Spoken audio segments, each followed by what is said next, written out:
Jadis, les gens du Valais se racontaient des légendes le soir. Souvent, ces légendes traitaient des processions des morts, des âmes au purgatoire, les pauvres âmes. Pendant des années, elles devaient expier leurs péchés. Après la mort, elles passaient en de longues processions sur des chemins précis, les cimetières, les crêtes et les glaciers. Dans chaque village du Haut-Valais, on connaissait la procession des morts et là où elle passait. On disait que ces histoires étaient vraies. On disait, une personne du village a vécu cette expérience.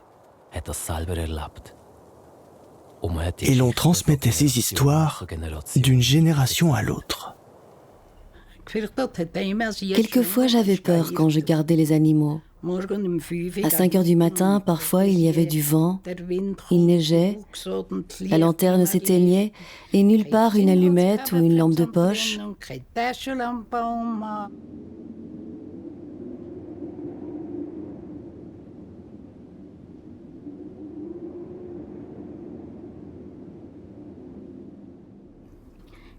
Un homme ramassait du bois. Il déterrait des racines et les laissait traîner sur le chemin. Les pauvres âmes l'ont prié d'enlever le bois du chemin pour qu'elles puissent passer.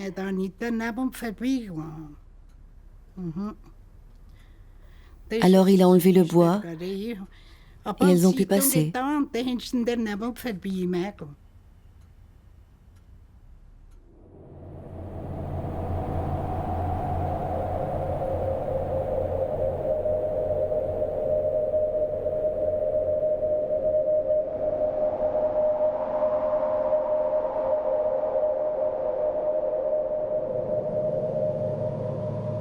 Alors, vous avez entendu plusieurs choses sur les pauvres âmes et les processions des morts.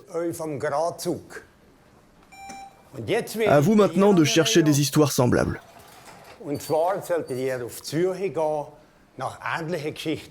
Interrogez les personnes âgées du village. Je suis curieux d'entendre vos histoires.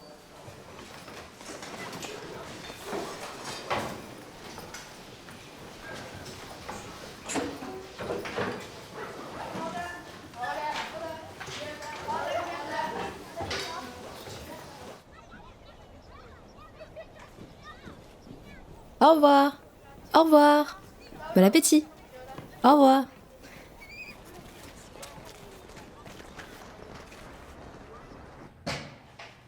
Salut maman. Salut Sarina.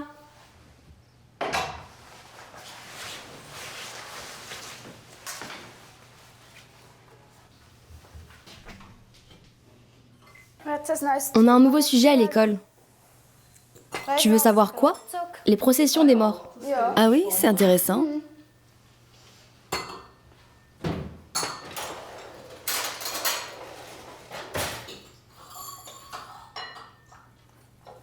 Tu connais une personne qui pourrait me raconter une histoire, une expérience?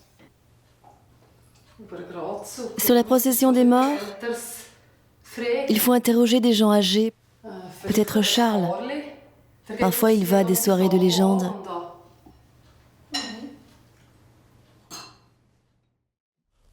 Un homme de Heerbruggen ne pouvait pas dormir.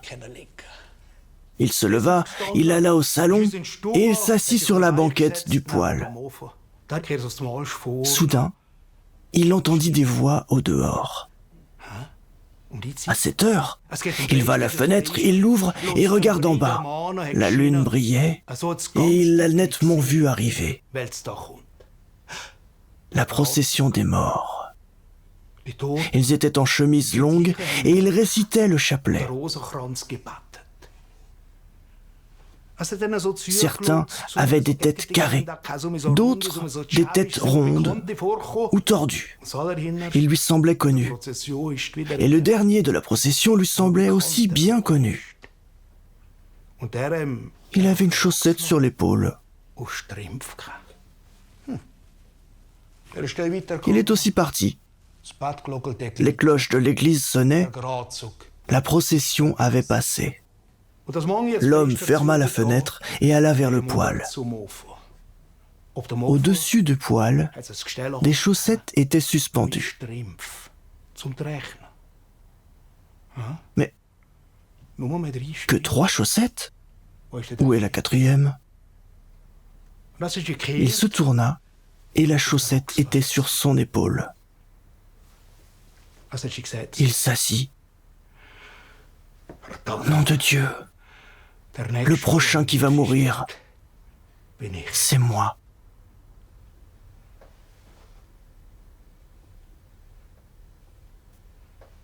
Dans le Haut-Valais, on racontait de nouveau ces histoires dans les années 90.